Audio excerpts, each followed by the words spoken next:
ನೀವು ಮೈಸನ ಚಿತ್ರವನ್ನು ರಂಗೋಲಿ ಮೂಲಕ ಚಿತ್ರವನ್ನು ಬರೆದು ಅದನ್ನು ಕಾಲಿನಿಂದ ತುಳ್ಕೊಂಡು ಹೋಗ್ತಕ್ಕಂಥ ಪ್ರವೃತ್ತಿ ಇದೆಯಲ್ಲ, ಇದನ್ನು ನಾವು ಧಿಕ್ಕರಿಸ್ತೀವಿ. ಇದು ಪ್ರಜಾಪ್ರಭುತ್ವಕ್ಕೆ ವಿರುದ್ಧವಾದಂಥದ್ದು.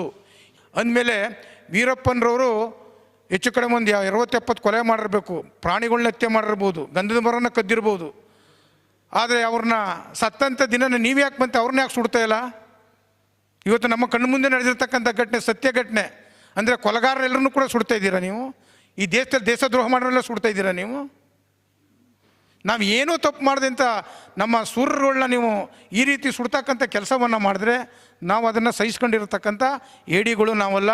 ಅದಕ್ಕೆ ಪ್ರತಿರೋಧವನ್ನು ನಾವು ಕಾನೂನಾತ್ಮಕವಾಗಿ ಹೋರಾಟ ಮಾಡ್ತೀವಿ. ಕಾನೂನಾತ್ಮಕವಾಗಿ ಇವತ್ತು ಕಾನೂನಿನ ವಿರುದ್ಧವಾಗಿ ಅವ್ರು